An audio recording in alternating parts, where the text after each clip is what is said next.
আপনি মাত্র বললেন দেশের বাইরে বেশিরভাগ সময় থাকা হয়, কেন থাকা হয়? বিজনেসের কারণে, ফ্যামিলি বিজনেসের কারণে। আমি কোম্পানি ডিরেক্টর, আমি একটা ইন্টারন্যাশনাল কোম্পানি ডিরেক্টর, সো আমাকে এই কারণে আসলে দেশের বাইরে প্রচুর পরিমাণে যেতে হয়। সো আপনার যারা ফ্যানরা রয়েছে তারা আপনাকে চিত্রনায়িকা হিসেবেই দেখে, বিজনেস পার্সন হিসেবে দেখে না। সো সেই সময় যখন আপনি বিজনেস পার্সন থাকেন তখন কি কি করেন বা কি বিজনেস, এগুলো নিয়ে একটু বিস্তারিত জানতে চাই। হ্যাঁ, বিস্তারিতর ভিতরে আমাদের আইটি বিজনেস আছে ফ্যামিলিগতভাবে, এটা সবাই জানে এটা, এবং আজকে তো ফার্স্ট না, এবং অল ওভার বলা যায় যে যখন থেকে আমি মিডিয়াতে এসেছি, কারণ সবাই আসলে অনেকেই ভাবে যে নায়িকা হওয়ার পরে প্লেনে চড়েছি, বিষয়টা আসলে ওরকম না।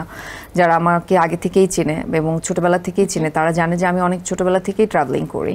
তো এই বিষয়টা আসলে অনেকের কাছে অনেক বড় বিষয় যে ও প্রতি বছর এতবার কেন বাইরে যাচ্ছে, যে বিষয়টা আমার কাছে আসলে খুবই নর্মাল একটা ফ্যাক্ট, এবং বাংলাদেশের কাছে, বাংলাদেশের মানুষদের কাছে এটা খুব মানে বলা যায় যে খুবই সাসপিশিয়াস একটা থিং যে আমার বয়সে একটা মেয়ে এত কেন ট্রাভেলিং করছে। সো আমাদের সিনেমা করে বিদেশে এতবার যাচ্ছে, কি ঘটনা এখানে? হ্যাঁ, সবাই আসলে ওইভাবে ভাবে, কারণ কেউ তো আসলে আমার ব্যাকগ্রাউন্ডটা ঘাটে না, কেউ কিন্তু গিয়ে আমার আইডিটা দেখছে না। যেমন আমার ফেসবুক আইডিতে গেলে দেখবে যে 10 বছর আগেও 11 বছর আগেও আমার সিঙ্গাপুরের ছবি আছে, হ্যাঁ, বা দুবাইতে ছবি আছে, বা দেখা যাচ্ছে নেপালের ছবি আছে।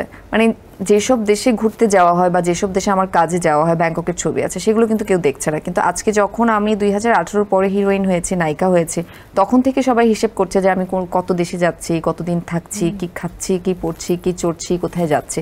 যেমন আমার ডিরেক্টর ইস্পাহানি আরিফ জাহান স্যার আমাকে বলতো যে অধরা, তুমি এত বাইরে যাও, তুমি কেন ওয়েল ড্রেস আপ করে ছবি দাও না, সুন্দর সুন্দর জায়গার ছবি দাও না? তো আমি তখন আসলে স্যারকে বলতাম যে ভাইয়া, যারা আসলে 1-2 বারের জন্য দেশের বাইরে আসে তাদের একটা প্রিপারেশন থাকে, আমার আসলে এভরি ইয়ারে 7-8 বার করে দেশের বাইরে আসতে, so I become tired, very much tired. So এটা নিয়ে ভাই আসলে খুব মন খারাপ করতো। আই হোপ যে উনি এখন খুশি হবে যে এখন আসলে আমি অনেক কিছু চেঞ্জ করেছি, এখন আমি বাইরে গেলে অনেক ভালো করে ছবি দেওয়ার চেষ্টা করি আমার দর্শকদের জন্য, আমার শুভাকাঙ্ক্ষীদের জন্য। সো আসলে বিষয়টা ওরকমই। সো আমাদের বিজনেসটা হচ্ছে আইটি বিজনেস, এবং কেউ যদি গুগল করে তারা পেয়ে যাবে যে আমার আসলে কাজটা কি, আমি কি করি। ওকে, দর্শকদের কাছে এটা রেখে দিলাম।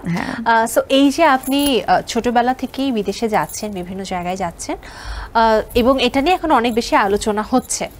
সো সাধারণত যেটা দেখা যায়, আমরা দেখি তো মিডিয়াতে তারাই আসছে যারা হয়তো তেমন বিজনেস পরিবার থেকে আসেনি, হয়তো তারা শুধুমাত্র মিডিয়াটাকে ধ্যান জ্ঞান করে এসেই নায়িকা হয়েছে। তো সেক্ষেত্রে আপনি ডিফারেন্ট, আপনার একটা আলাদা প্রফেশন রয়েছে, একটা আলাদা লাইফ রয়েছে, তারপর আপনি মিডিয়াতে এসেছেন। এইটা কেন, মানে এই চেঞ্জেসটা কেন আনলেন, কেন মিডিয়াতে আসলেন?